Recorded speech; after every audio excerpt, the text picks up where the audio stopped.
तो क्या राजस्थान में होने वाला है बड़ा खेल? क्या किरोड़ी लाल मीणा अब करने वाले हैं भजन लाल शर्मा से बगावत? क्योंकि काफी समय से देखा जा रहा है कि किरोड़ी लाल मीणा अपनी ही सरकार के खिलाफ मोर्चा खुले हुए हैं और ऐसे में अब तो ये कहा जा रहा है कि वसुंधरा राजे का साथ भी यहाँ पर किरोड़ी लाल मीणा को मिलता हुआ दिखाई दे रहा है। जी हाँ, नमस्कार, नेक्स्ट 9 न्यूज पर आपका बहुत बहुत स्वागत है और मैं हूं आपके साथ वफा अब्बास। आज के इस प्रोग्राम में हम चर्चा कर रहे हैं राजस्थान की राजनीति के बारे में, क्योंकि लगातार किरोड़ी लाल मीणा को लेकर चर्चाएं तेज हैं और कहा यह जा रहा है कि कभी भी किरोड़ी लाल मीणा यहां पर बीजेपी का साथ छोड़ सकते हैं और कांग्रेस के साथ में जा सकते हैं। लगातार एक के बाद में एक कई मुद्दों पर किरोड़ी लाल मीणा यहां पर अपनी ही सरकार को घेरते हुए दिखाई देते हैं। कभी फोन टैपिंग का मुद्दा होता है तो कभी कोई मुद्दा होता है और अभी हाल ही में देखा गया कि होली के मौके पर जब पुलिस वालों ने वेतन को लेकर सरकार से मांग की तो इस मुद्दे पर भी होली पुलिस कर्मियों के समर्थन में किरोड़ी लाल मीणा उतर गए और सीएम भजन लाल के सामने फिर से एक मोर्चा खोल दिया और एक नई परेशानी उनके सामने खड़ी कर दी है और इसको लेकर भी सियासत अब तेज है।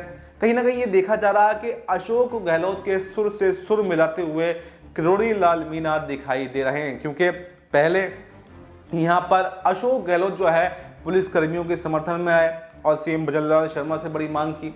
इसको लेकर उसके बाद में किरोड़ी लाल मीणा भी पुलिस कर्मियों के समर्थन में आ गए और बड़ी मांग की है और कहा और उनको भरोसा दिलाया है कि मैं आपके साथ में रहूंगा।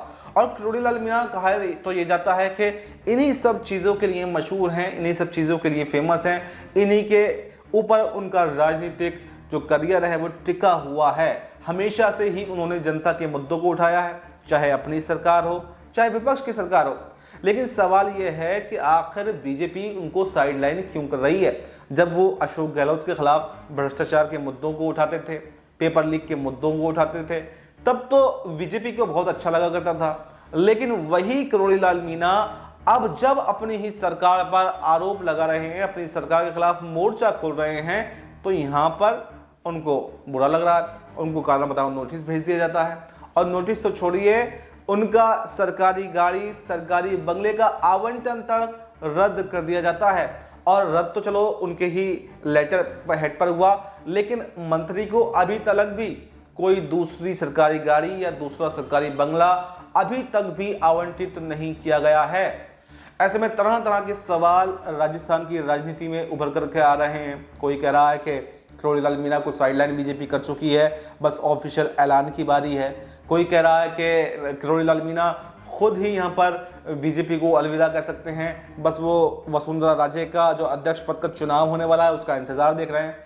क्योंकि देखिए, जब वसुंधरा राजे 2003 में मुख्यमंत्री हुआ करती थी राजस्थान की, तब भी यहाँ पर किरोड़ी लाल मीणा ने उनके खिलाफ बगावत छेड़ दी थी। लेकिन अभी ये कहा जा रहा है कि किरोड़ी लाल मीणा और वसुंधरा राजे के बीच में जो दरारें थी वो सब मिटती हुई दिखाई दे रही हैं, क्योंकि दुश्मन का दुश्मन दोस्त होता है। तो वहीं सीएम भजन लाल के खिलाफ वसुंधरा राजे तो पहले से ही हैं और किरोड़ी लाल मीणा ने जिस तरह से मोर्चा खोल रखा है तो अब वो भी यहाँ पर सीएम भजन लाल के सीधे सीधे खिलाफ हैं, उनके ऊपर आक्रामक हैं। तो ऐसे में वसुंधरा राजे और किरोड़ी लाल मीणा की नजदीकियां बढ़ती जा रही हैं। तो ऐसे में ये कहा जा रहा है कि अध्यक्ष पद का जो चुनाव होना है मार्च के अंत तक चुनाव उस पर मोहर लग जाएगी कि कौन आखिर राष्ट्रीय अध्यक्ष होने वाला है। क्योंकि ये देखा गया था कि जब सीएम भजन लाल को सीएम कुर्सी सौंपी गई थी तो वसुंधरा राजे ने काफ़ी ज़्यादा नाराज़गी वहाँ पर दिखाई थी, लेकिन उनको ये कहकर मना लिया गया था कि आपको इससे बड़ी जिम्मेदारी हम देंगे और राष्ट्रीय अध्यक्ष पद की कमान आपको सौंप देंगे। लेकिन देखा गया कि 2024 के शुरुआत में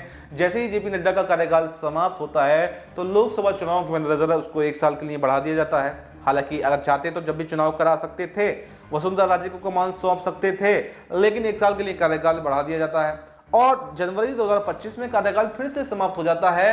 लेकिन क्योंकि दिल्ली चुनाव था, दिल्ली चुनाव के मद्देनजर 1-2 महीने के लिए कार्यकाल को और बढ़ा दिया जाता है। लेकिन ऐसे में अब कोई भी ऑप्शन यहाँ पर बीजेपी के पास में नहीं है, कोई कार्यकाल बढ़ाने की उम्मीद भी नहीं है। यहाँ पर पक्का मार्च के अंत तक बीजेपी को नया राष्ट्रीय अध्यक्ष मिल जाएगा। लेकिन अब जो वसुंधरा राजे 1.5 साल से इसके इंतजार में बैठी हैं कि आखिर एक दिन मैं भी राष्ट्रीय अध्यक्ष बनूंगी, अब उनका सपना फिर से तोड़ती हुई बीजेपी दिखाई दे रही, क्योंकि अब बीजेपी साउथ से नया राष्ट्रीय अध्यक्ष बनाने की योजना बना रही है। और इसके अलावा नॉर्थ के भी कुछ चेहरे हैं, शिवराज सिंह चौहान का नाम भी इसमें शामिल है। वहीं राजस्थान से भूपेंद्र सिंह यादव का नाम भी इसमें शामिल है, जो राष्ट्रीय अध्यक्ष पद की रेस में, लेकिन कहीं पर भी वसुंधरा राजे का नाम शामिल नहीं है। तो ऐसे में कहा यह जा रहा है कि अगर वसुंधरा राजे को राष्ट्रीय अध्यक्ष पद की कमान नहीं सौंपी जाती है तो वसुंधरा राजे और किरोड़ी लाल मीणा साथ में आ सकते हैं और भजन लाल शर्मा को बड़ा जो नुकसान पहुंचा सकते हैं, उनकी सरकार जो है गिरा सकते हैं। मैं चर्चा कर रहा था कि अभी होली के मौके पर हाल ही में किरोड़ी लाल मीणा ने पुलिस कर्मियों के साथ में आकर एक बार फिर से अपनी ही सरकार के खिलाफ में नया मोर्चा खोल दिया है, जिससे ये अटकलें फिर से तेज हो गई हैं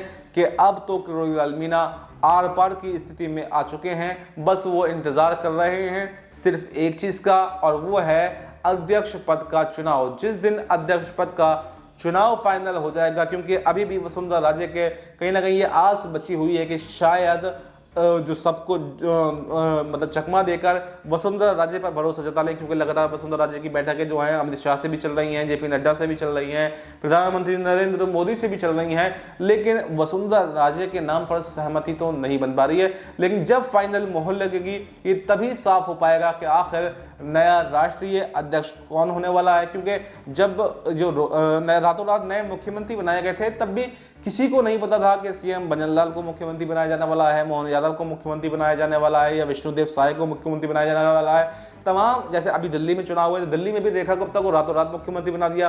यानी रेस में कोई और होता है, मेहनत कोई और करता है, मुख्यमंत्री किसी और को बना दिया जाता है। तो ऐसा भी संभव हो सकता है कि भले ही वसुंधरा राजे के नाम लिस्ट में शामिल ना हो, लेकिन कभी रातों रात मन पलट जाए या कुछ समीकरण बदल जाए तो वसुंधरा राजे को भी कमान सौंपी जा सकती है। लेकिन इसकी संभावनाएं फिलहाल कम ही बताई जा रही हैं। तो ऐसे में ये देखना काफी दिलचस्प होने वाला है कि जब अध्यक्ष पद का चुनाव हो जाएगा तो क्या इसके साथ साथ राजस्थान की सरकार भी गिर जाएगी, और वहीं पर शिवराज सिंह चौहान जो भी अध्यक्ष पद की कमान के आस में बैठे हुए हैं, हालांकि वो केंद्रीय मंत्री हैं, मुख्यमंत्री से हटाकर उनको केंद्रीय मंत्री कृषि मंत्री बनाया गया है, लेकिन इसके साथ साथ में अध्यक्ष पद की कमान की चर्चाएं भी हैं। तो ऐसे में उनका रुख भी देखना होगा कि अगर अध्यक्ष पद की कमान नहीं मिलती है तो केंद्रीय मंत्री पद पर वो आखिर कितना संतुष्ट हैं या नहीं हैं, और क्या बड़े उलटफेर हो सकते हैं, और एक राज्य नहीं कई राज्य भी इसकी सद में आ सकते हैं। तो ये देखना काफी दिलचस्प होने वाला है कि अध्यक्ष पद के चुनाव के बाद में बीजेपी में क्या बड़े उलटफेर होते हैं, कौन कौन मुख्यमंत्री कौन कौन मंत्री यहाँ पर इस्तीफा देते हैं। क्योंकि कहा यह जा रहा है कि शिवराज सिंह चौहान और वसुंधरा राजे दो बड़े चेहरे हैं जो इससे नाराज हैं, अध्यक्ष पद में न मिलने से नाराज बताए जा रहे हैं। वहीं पर बीजेपी की जो रणनीति है अध्यक्ष पद को लेकर वो साउथ को साधने का प्रयास कर रही है, क्योंकि साउथ में बीजेपी कमजोर मानी जाती है। साउथ में कई राज्यों में तो अपना खाता भी नहीं खोल पाती, तमिलनाडु केरला में खाता भी नहीं खोल पाता। तो ऐसे में साउथ को तलाशने का अच्छा मौका है। लेकिन बीजेपी की रणनीति बीजेपी जाने। लेकिन किरोड़ी लाल मीणा राजस्थान की राजनीति की बात करें तो किरोड़ी लाल मीणा तो आक्रामक हैं, और किरोड़ी लाल मीणा का मंत्री पद से या फिर अध्यक्ष पद से कोई लेना देना भी नहीं है, बस वो तो वसुंधरा राजे का साथ और किरोड़ी लाल मीणा का साथ है। वहीं पर अगर वसुंधरा राजे का साथ नहीं भी मिलता है तो किरोड़ी लाल मीणा जो आक्रामक तेवर अपनाए हुए हैं वो कभी भी अशोक गहलोत के साथ में, सचिन पायलट के साथ में जा सकते हैं और सीएम भजनलाल को करारा झटका दे सकते हैं। तो इस पूरे मुद्दे पर आपको क्या कुछ कहना है, कमेंट बॉक्स में अपनी राय जरूर दें, और देश दुनिया से जुड़ी तमाम बड़ी खबरों के लिए आप देखते रहिए नेक्स्ट 9 न्यूज़।